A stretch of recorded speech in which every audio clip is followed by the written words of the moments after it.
अस्सलाम वालेकुम, मैं हूँ किरण और आप देख रहे हैं मेरा YouTube channel cook with Kiran Ali. Friends, आज मैं आपसे एक बहुत ही ज़बरदस्त सी रेसिपी शेयर कर रही हूँ कोयला मलाई बूटी की। इसे मैंने चिकन से बनाया है। आए मैं आपसे इसकी रेसिपी शेयर करती हूँ। बहुत ही मज़ेदार और यूनिक डिश है। आए स्टार्ट करते हैं। अगर आप मेरे चैनल पे नए हैं तो जल्दी से चैनल को सब्सक्राइब कर लें और बेल आइकन प्रेस करना ना भूलें, ताकि मेरी नई आने वाली तमाम वीडियोस आप तक बआसानी पहुंचती रहें। तो यहाँ मैंने चिकन फिलेट ले ली है। मैंने चेस्ट पीस इस्तेमाल किया है चिकन का। इसे मैंने इस तरह से बड़े बड़े क्यूब की शक्ल में कट कर लिया है, बोटियों की तरह बना लिया है इसे। लेमन जूस मैंने यहाँ 1 चम्मच भर के लिया है। इसे मैं इसमें शामिल कर दूंगी। और मैंने यहाँ पे लहसुन को चॉप कर लिया था, ये तकरीबन 2 चम्मच है, इसे भी डाल दूंगी। सफ़ेद मिर्च का पाउडर मैंने यहाँ आधी चमची लिया है और काली मिर्च का पाउडर भी मैंने यहाँ पर आधी चमची इस्तेमाल किया है। अब मैं इसमें सौंफ का पाउडर डालूंगी। सौंफ को मैंने ग्राइंड कर लिया था, ये 1 चम्मच भर के डाला है। चिकन पाउडर डाल रही हूँ आधी चमची, जस्ट फॉर टेस्ट। दही मैंने यहाँ पर 1 चम्मच भर के ली है। गाढ़ी दही लीजिएगा, बहुत ज़्यादा पानी वाली ना हो। क्रीम मैंने यहाँ 1 चम्मच भर के शामिल किया है। और मैं इसमें डाल दूंगी अब थोड़ा सा नमक। आधी चमची मैंने नमक इस्तेमाल किया है, आप अपने टेस्ट के अकॉर्डिंग ले लें।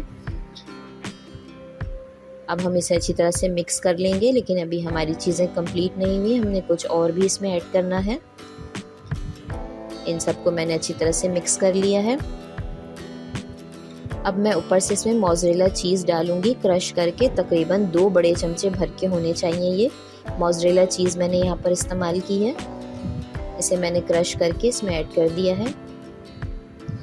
बहुत अच्छा सा टेक्सचर और टेस्ट आ जाता है इसकी वजह से इसमें। क्रीम मिल्क मैंने यहाँ पर ½ कप शामिल किया है।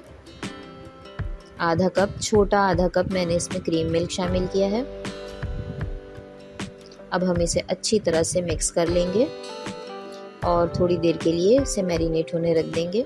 मिक्स आपने बहुत अच्छी तरह से करना है, बोटियों पे अच्छी तरह से ये लग जाए। 1 घंटे तकरीबन मैंने इसे रख दिया था। अब मैंने सीख ले ली है, उसमें मैं इन बोटियों को पिरो लूँगी।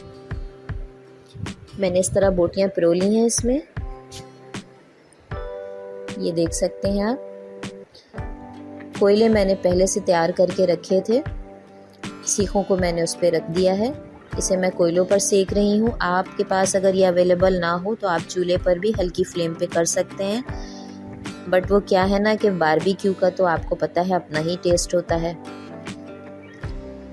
इसे मैंने कोयलों पर किया है, क्योंकि चिकन है ये, तो इसकी बोटियाँ फ़ौरन ही हमारी टेंडर हो जाएंगी। बहुत ज़्यादा वक्त नहीं देना पड़ेगा इसमें। बहुत अच्छी सी खुशबू आ रही है। बहुत ही मज़ेदार और रॉयल डिश होती है ये। अपनी दावतों में इसे बनाएं और मेहमानों से खूब तारीफ वसूल करें। सिंपल बोटियां तो बहुत बनाते हैं, इस तरह से मेरी इस रेसिपी को ज़रूर ट्राई करके देखें। आपकी डिश भी बहुत मज़ेदार बनके तैयार होगी। ये हमारी कोयला मलाई बोटी बनकर रेडी हो गई है। तो इस तरह की मज़ेदार और अच्छी रेसिपीज़ के लिए मेरा चैनल देखते रहें, लाइक और शेयर कर दिया करें। अपना बहुत ढेर सारा ख्याल रखें और मुझे दुआओं में याद रखें। इजाज़त दें, फिर मिलेंगे किसी अच्छी और नई रेसिपी के साथ। अल्लाह हाफ़िज़।